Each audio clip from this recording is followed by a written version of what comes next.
The former president's Mar-a-Lago residence saw yet another controversial character gain up-close personal access to him this week. This time it was Liz Crokin, a prominent QAnon conspiracy spreader who posed with him, even got a big thumbs up from him. Before Thanksgiving, of course, the former president ate at his private club with Kanye West, who's been making a slew of anti-Semitic statements, as well as a well-known white supremacist, Nick Fuentes.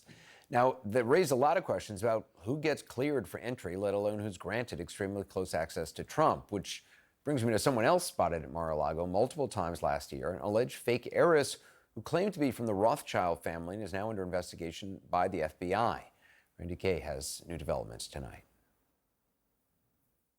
She very clearly introduced herself as Anna Rothschild, and she kind of maintained that she was part of the family. He's talking about this woman, whom he thought was Anna de Rothschild.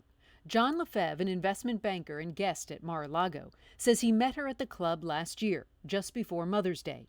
He says she passed herself off as a member of the Rothschild family's banking dynasty and called it a near-perfect ruse. She talked about growing up in Monte Carlo. She talked about her grandparents' house in West Palm Beach.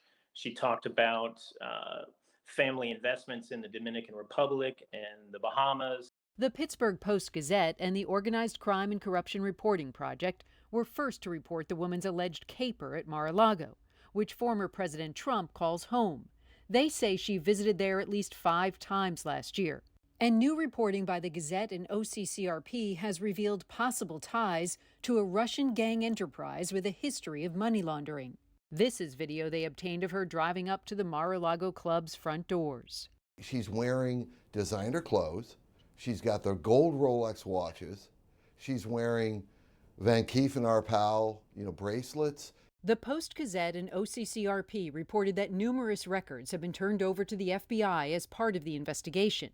These are just some of the fake IDs those media outlets say the 33-year-old woman was allegedly using. 2 fake passports, one from the U.S. and one from Canada, and a Florida driver's license that uses the home address of an $18 million mansion in Miami Beach, where the Pittsburgh Post-Gazette says she has never lived. Look closely. The name on all of them is Anna de Rothschild, but that woman is not Anna de Rothschild. Her real name is Inna Yashishin. She's driving a brand new Mercedes G-Wagon, $170,000, and she has transformed herself into Anna de Rothschild. We used her real identity, Inna Yashishin, to track down her lawyer. She declined our request for an on-camera interview, but through her lawyer told us she had only come here to the Mar-a-Lago Club once, on May 1st, 2021. When asked if she claimed to be a Rothschild, she said she had never used that name inside Mar-a-Lago and never held herself out as that. That is, categorically false. And I can say that definitively, she presented herself as a Rothschild. In fact, she said she was going to her grandparents' house the evening before we played golf to pick up her golf clubs. Those golf clubs were used to play at nearby Trump International Golf Course the day after John Lefebvre says he met her at Mar-a-Lago. This picture, first obtained by the Pittsburgh Post-Gazette, shows Inna, or Anna, posing for photos with both Donald Trump and Senator Lindsey Graham, who were at the course holding a fundraiser for the midterm elections. Her interaction with Trump, was 5 seconds at most. She was very good at acting like she had been in those types of situations before, so she was not starstruck. In this video obtained from the Post-Gazette, you can hear a guest off camera joking with her that she could afford to pay $1 million for a photo with Trump. Anna, you're Rothschild. You could afford $1 million for the picture of you and Trump. Notice she made no attempt to correct him. Her lawyer told us she was in a location where people thought she had money and that no one would be so quick to correct them.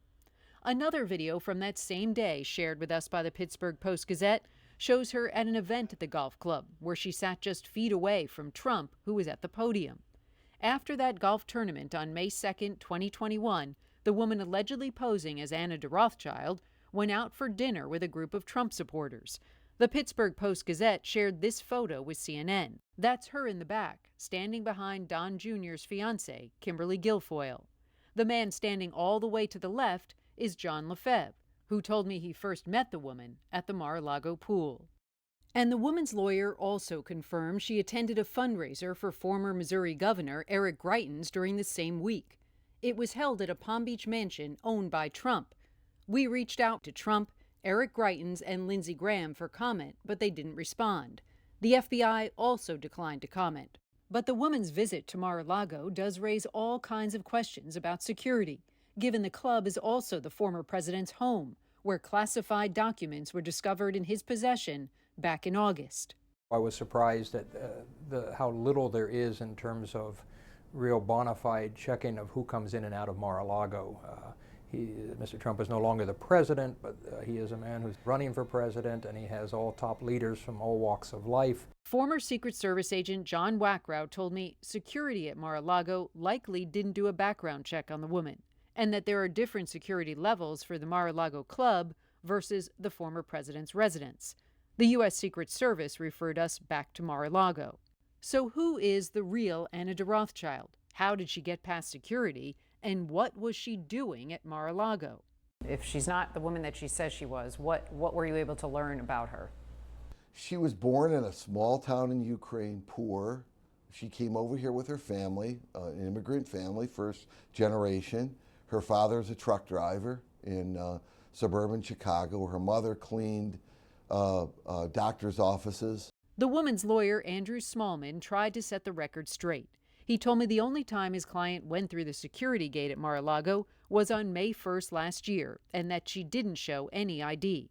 On May 2nd, he confirmed she was at the Beach Hotel across the street, and on May 9th at the fundraiser for Governor Eric Greitens. He told me she is not a spy. He painted his client, Ina Yashishin, as an abused woman who is being set up by a man she filed a restraining order against.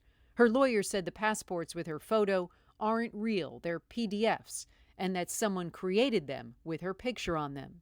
The woman's lawyer says she is cooperating with the FBI, but would not comment on the investigation. And Randy joins me now from Palm Beach County. So what did they actually investigate? I mean, where does the investigation stand now? Well, Anderson, the FBI is still apparently investigating. The Pittsburgh Post-Gazette reporter told me that he's spoken with at least 5 people who told him that they were interviewed by the FBI.